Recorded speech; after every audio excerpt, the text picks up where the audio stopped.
America ने Israel को $7 billion से ज्यादा की कीमत के नए हथियार देने का ऐलान किया है। प्रेसिडेंट ट्रंप ने इजराइल को 3000 हेलफायर मिसाइलें जल्द से जल्द भेजने का आदेश दिया है। यह हथियार ट्रंप के गाजा पर कब्जा करने के प्लान में इस्तेमाल हो सकते हैं। उधर अमेरिका के गाजा प्लान पर कई देशों ने युद्ध की धमकी दी है। तुर्की के राष्ट्रपति सीरिया के राष्ट्रपति अहमद अल शरा के साथ खाड़ी में नया वॉर प्लान बना चुके हैं। वहीं प्रधानमंत्री नेतन्याहू ने 23 लाख लोगों को गाजा से निकालने का रूट दुनिया को दिखाया है। ट्रंप के फैसले शॉकिंग होते हैं, दुश्मनों से 100 कदम आगे के होते हैं। जब सब कुछ सही लगने लगता है तब सुपर पावर असली रंग में आता है।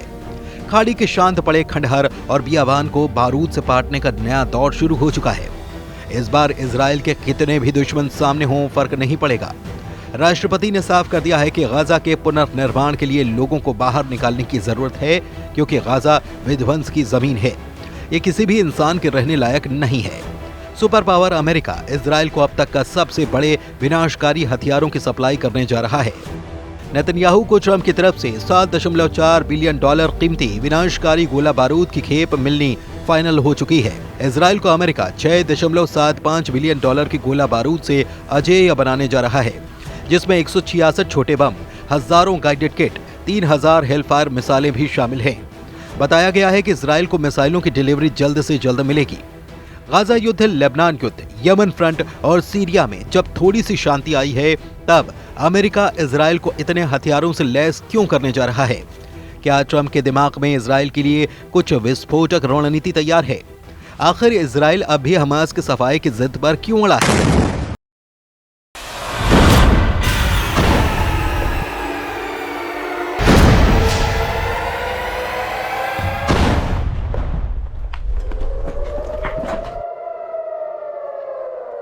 नेतन्याहू का मिशन नकबा क्या है?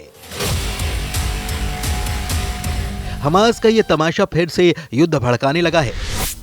इजराइल के बंधकों के रिहाई को ग्रैंड शो की तरह पेश कर रहे हमास लड़ाकों को इजराइल से जड़ समेत उखाड़ फेंकने का मिशन ऑन कर चुका है। इजराइल की सेना हमास और सभी फिलिस्तीनियों को गाजा से मार भगाने का रोड मैप बना चुकी है। हमास के खात्मे तक इजराइल युद्ध खत्म नहीं करने वाला। जिन्हें शक है वो पीएम नेतन्याहू की नई धमकी को सुन सकते हैं। प्रेसिडेंट ट्रंप और नेतन्याहू ने क्लीन गाजा प्लान पर मुहर लगा दी है। इंतजार इस बात का हो रहा है कि कौन कौन सा देश ट्रंप के ऑपरेशन गाजा पर विरोध में युद्ध शुरू कर सकता है। फिलहाल जिन देशों ने ट्रंप और नेतन्याहू को वार्निंग दी है, उनके नाम भी जान लीजिए।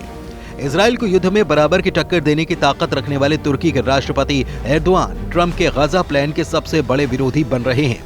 एर्दोआन की तरह अमेरिका का दोस्त माना जाने वाला सऊदी अरब भी गाजा को खाली न करने के पक्ष में हुंकार भर चुका है। ट्रंप के गाजा प्लान पर जॉर्डन ने नाराजगी जताते हुए इस प्रस्ताव को सिरे से खारिज कर दिया है। मिस्र के राष्ट्रपति अब्दुल फतेह अल सीसी ने कहा कि ट्रंप की योजना अंतर्राष्ट्रीय कानून का एक गंभीर उल्लंघन है। वेस्ट बैंक की सत्ता पर काबिज फिलिस्तीनी अथॉरिटी के नेता महमूद अब्बास ने भी गाजा के लोगों को विस्थापित करने की किसी भी परियोजना की निंदा की है।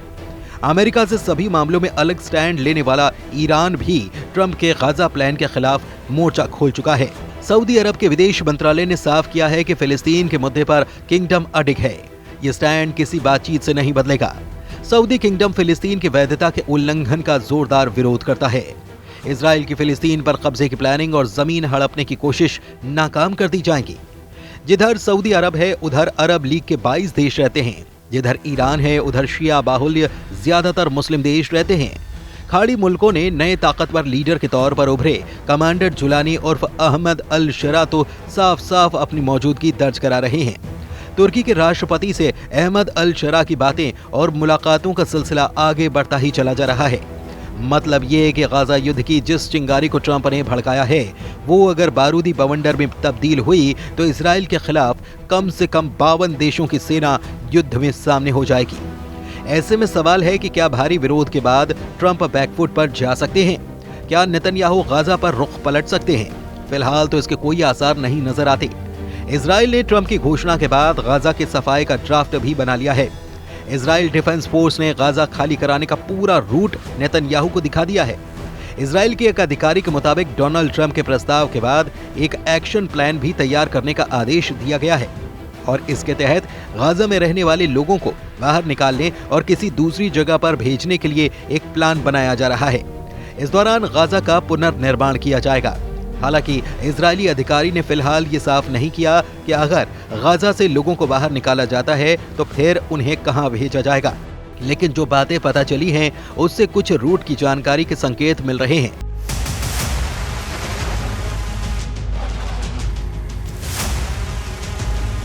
गाजा पट्टी और इजराइल के बीच 5 जमीनी क्रॉसिंग हैं। शुरुआती योजना के मुताबिक इन 5 पॉइंट से गाजा पट्टी के लोगों को बाहर निकाला जाएगा।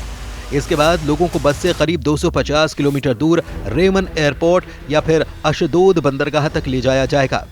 यहां पहुंचने के बाद फिलिस्तीनी नागरिकों को आगे किसी देश में भेजा जाएगा, लेकिन वो देश कौन सा होगा फिलहाल इसका खुलासा नहीं किया गया है।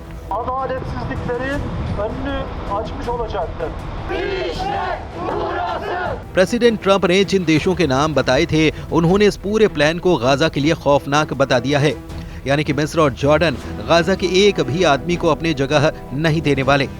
अरब मीडिया में जॉर्डन के विदेश मंत्री की धमकी की जानकारी दी गई है, जिसमें उन्होंने कहा कि अगर जॉर्डन में फिलिस्तीनियों को जबरन विस्थापित करने की कोशिश की गई तो जॉर्डन पूरी ताकत से सामना करेगा।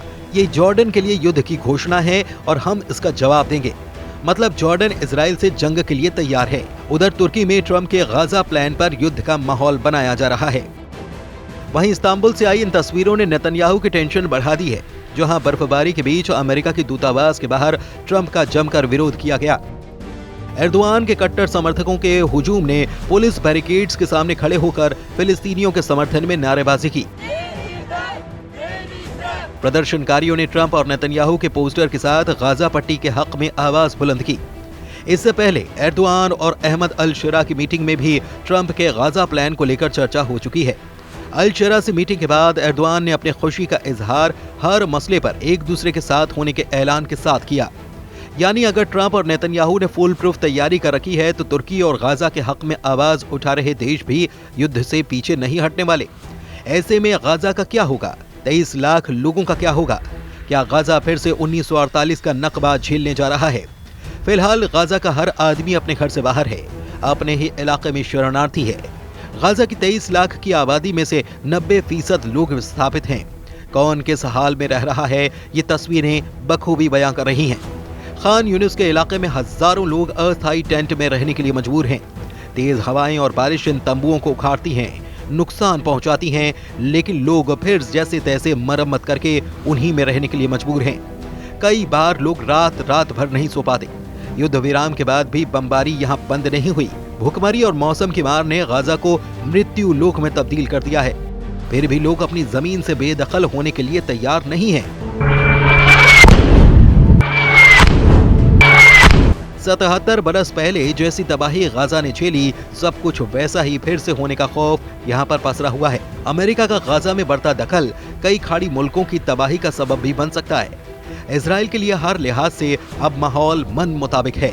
ट्रंप से व्हाइट हाउस में मीटिंग के बाद नेतन्याहू पूरी तरह कॉन्फिडेंस में लौट आए हैं। अमेरिका से लौटने के बाद नेतन्याहू ट्रंप के प्लान पर जल्द से जल्द अमल करना चाहते हैं। अब जब उन्हें 10 साल तक युद्ध लड़ने के हथियार मिल रहे हैं तो नेतन्याहू किसी के आगे आखिर झुके भी क्यों? लेकिन तुर्की इस पूरे समीकरण को बिगाड़ने का मादा रखता है। एर्दोआन आर्मी के पास दुनिया के सबसे घातक फाइटर ड्रोन हैं, रूस से मिले एयर डिफेंस सिस्टम हैं और तो और अमेरिका के दिए 100 एटम बम भी तुर्की के पास हैं। तुर्की के पास खाड़ी मुल्कों का नया जंगबाज कमांडर जुलानी भी है। तुर्की ने इजराइल के खिलाफ युद्ध शुरू किया तो फिर अमेरिका को भी खाड़ी में सेना उतारनी पड़ जाएगी और फिर ऐसा बारूदी घमासान होगा जिसका खात्मा परमाणु धमाके के बाद ही मुमकिन हो सकता है।